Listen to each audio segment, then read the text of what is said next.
بیا هم سلام. د جیم دویم درس ته راځو او پیل هم په کلمو کوو. راځو جال ته. جال کې څه شی دی؟ جیم دی، الف دی او لام دی. جیم الف سره یو ځای کیږي او لام یې سم ته راځي. څه شی ترې جوړ سو؟ جال. کله جال نه جالۍ جوړوو بیا به څه کوو؟ له لام وروسته یوه یې راځي. ګورئ جیم دی، الف دی، لام دی او نومواله یې ده. جیم الف ګډ لیکل کیږي او لی هم ګډه راځي، یعنی لام او یې هم ګډه ورسره لیکل کیږي. جالو چې وروسته نومواله یې ورکړه څه ترې جوړ سو؟ جالۍ.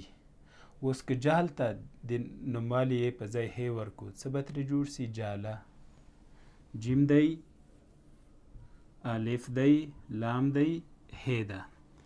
بیا هم جیم الف ګډ لیکل کیږي، لام او هې ګډ ورسره راځي. څه ترې جوړ شو؟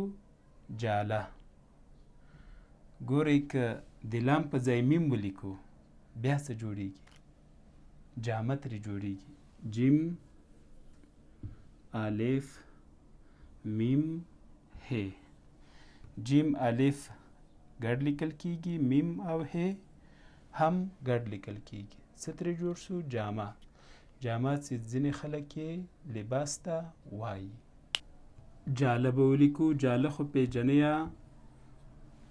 چې په سیند کې خلک له یوې خوا نه بلې ته پرې تیریږي. تلوار د یو کس نوم دی. ښه، تلوار جاله لري. د تلوار جاله کې لس کسان ځایږي. تلوار پر کونړ سیند یا سین خلک پورې کوي.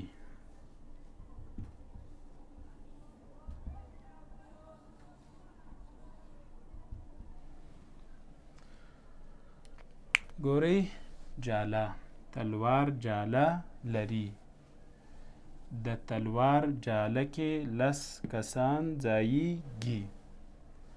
تلوار پر کونړ سیند خلک پورې کوي.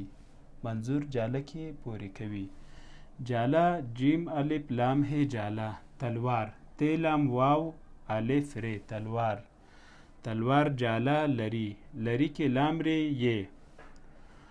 د تلوار جاله کې کاپ او اوږده یې یعنی لاندې باندې ټکي لري. جاله کې لس، لام سین لس کسان، کاپ سین الف نون کسان ځایږي. ځې الف دوه یې او ګې او یې ځایږي. تلوار پر کونړ کاپ واو نون ړې کونړ. سین یې نون سین خلک خې لام کاپ خلک پورې کوي. پی واو ری یې پورې کوي. کاپ واو او یې کوي. بیا هم جاله، تلوار جاله لري. د تلوار جاله کې لس کسان ځایږي. تلوار پر کونړ سیند خلک پورې کوي. اوس تمرین ته راځو. څه لیکو؟ جلال. جیم لام الف لام. جیم لام الف یو ځای راځي او لام ورسره یو ځای کیږي. څه ترې جوړیږي؟ جلال. او که جلاله لیکو بیا جیم دی، لام دی، الف دی، لام الف جلاله. جمیل. جیم میم یې لام جمیل. جیم میم یې لام ټول ګډ سره راځي. که جمیل په ځای جمال لیکو، میم الف لام. نو هیله ده دا به مو له ځان سره لیکلی وي. که مو نه وي لیکلي ویډیو بیا سر ته بوځئ. جلال جیم لام الف لام جلال. جیم لام الف ګډ لیکل کیږي، لام یې څنګ ته راځي. جلاله کې هم جیم لام الف ګډ لیکل کیږي، لام الف بیا څنګ ته راځي. جمیل جیم میم یې لام جمیل ګډ لیکل کیږي. جیم میم الف لام جیم میم الف ګډ لیکل کیږي، لام یې څنګ ته راځي. خو د دې لپاره چې معلومه کړئ لیکل مو سم دي که نه ورته ګورئ. جلال څنګه لیکل کیږي؟ جیم لام الف دا شو جلال. بیا جلاله کې جیم لام الف لام الف جلاله. جمیل جیم میم یې لام جمیل او جیم میم الف لام جمال.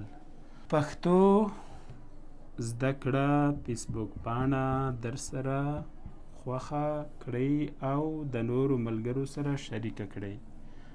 پښتو لرنینګ یوټیوب چینل در سره سبسکرایب او د نورو ملګرو سره هم شریک کړئ. الله مو مل شه.